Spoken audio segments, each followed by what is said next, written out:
안전한 길로 돌아가자. 나는 공사장 옆을 지나가다가 위에서 큰 돌이 내 발 아래로 떨어진 적이 있다. 그때부터 나는 공사장 옆을 지나다니지 않고 그것이 비록 지름길이라 할지라도 돌아서 안전한 길로 간다. 사람들이 사기를 제일 많이 당하는 때가 은퇴 후 퇴직금을 받았을 때라고 한다. 그때 자금이 넉넉하고 시간적 여유가 있을 때 사람들은 자신이 투자할 것이 무엇이 있나 생각해 본다고 한다. 그래서 사람들은 안전한 길보다는 급하게 빠르게 자산을 축적할 수 있는 방법을 찾아 모험을 하다가 평생 일궈놓은 것을 다 날려버리고 한순간에 아주 비참한 생활로 떨어지곤 한다. 우리가 아는 길도 돌다리도 두드려보고 건너야 하는데 우리가 잘 모르는 길을 성급하게 간다면 그것보다 더 위험한 것이 어디에 있을까? 우리는 천천히 고민해보고 또 확인해보고 매우 조심해서 선택해서 나가야 한다. 얼마 전 고층에 사는 분이 후회하는 글을 읽었다. 나이가 들수록 낮은 곳에 살고 싶은 욕구가 강해진다고 한다. 사람은 땅과 가까이 살고 싶은 본능 때문이 아닌가? 그러나 이미 마련해둔 거처를 바꾸기는 쉽지 않다. 옷을 잘못 선택한 거랑은 다른 결과의 파장이 크기 때문이다. 신중하고 또 신중하자. 강남 애들에게 쫄렸었다. 내가 대학 때 이상하게 포스가 있던 애들이 있었다. 강남에 사는 미인들이었는데 그들은 항상 목소리도 컸고 당당했다. 나도 같은 대학이었고 같은 과에 같은 젊음이었는데도 이상하게 위축되는 게 있었다. 나랑 유난히 친한 애가 있었는데 강남 애들이 그에게 눈독을 들이더니 자신들의 패거리에 내 친구를 데려갔다. 신문 배달을 하며 재수해서 대학 온 그 애는 강남 애들과는 결이 달랐지만 그 애 좋아하는 그들이 그 애를 데리고 다녔다. 난 내 친구랑 찰떡이었는데 우린 방학 때만 만나고 학교 중에는 모른 척했다. 그럴 필요까지는 없었는데 내 친구는 내가 강남파 애들에게 미움을 살까봐 그렇게 행동을 했다. 우린 이상하게 경제력에 의해 위풍당당하거나 위축되는 경향이 있다. 그건 비단 어른만 그런 게 아니고 아이들도 꽤 심하다. 난 아이가 쌤 돈 있어요? 어떻게 어른이 돈이 없어요? 라는 질문을 받은 적 있었다. 그때 좀 충격을 받아 부모님께 말씀을 드렸는데 그때 부모님이 좋은 분이셔서 내 얘기를 들어주셨고 자신의 아이인 작은 아이 컴플렉스가 있어서 자신을 우습게 볼까봐 과시하는 면이 있다고 했다. 그건 남을 무시하는 게 아니라 자신을 보호하고 싶은 방어기제라고 미안하다고 하셨다. 그동안 난 내가 소유가 적어 위축되게 살 때가 많았다. 하지만 지금은 그렇지 않다. 어떤 카페는 어디 사는지도 자기소개에 써야 한다. 다 모모 아파트라고 쓰여 있었다. 그때 나는 모모 빌라라고 당당히 썼다.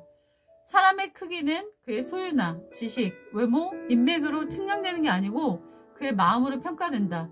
점점 난 내 마음의 크기에 관심이 생긴다.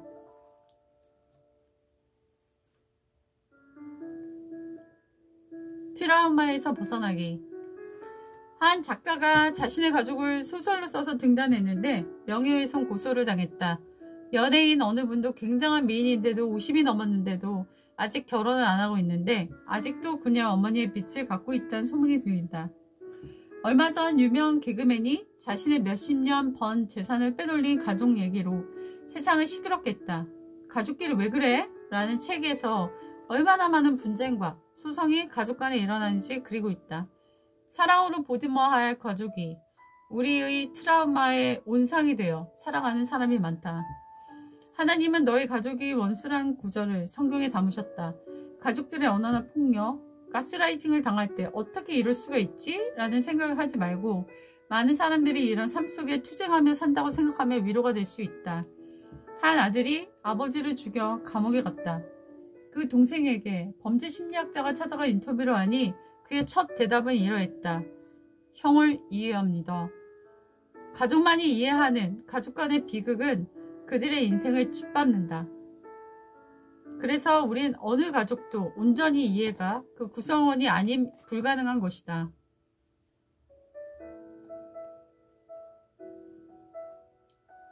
실컷. 사람이 실컷 먹고 실컷 놀고 실컷 보고 나면 어떤 것을 먹어도 맛있지 않고 어떻게 놀아도 즐겁지가 않고 뭘 봐도 멋지지 않다고 한다. 난 아직 그런 걸 해본 적이 많지 않아서 모르겠지만 원래 사람은 그런 존재라고 한다. 마찬가지로 큰 역경을 이긴 사람은 인생의 풍파에 긴장하지 않고 거의 여유있게 감당하곤 한다. 오래전에 국어를 가르칠 때 나는 영어 회화를 잘 못했다.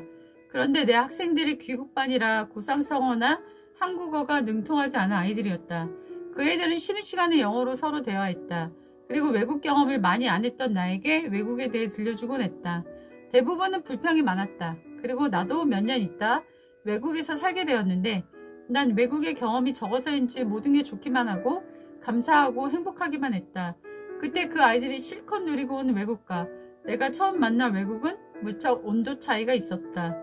사람들은 많이 누르고 경험했다고 만숙의 단계에 이르지 않고 오히려 거만하고 부적절하게 행동하는 경우도 많은 것 같다. 시장에서 비닐 파는 집이 계신데 쓰레기 봉투를 살 때 할아버지는 친절하지가 않은데 총각이 운영하는 데는 굉장히 친절해서 마음이 참 좋다.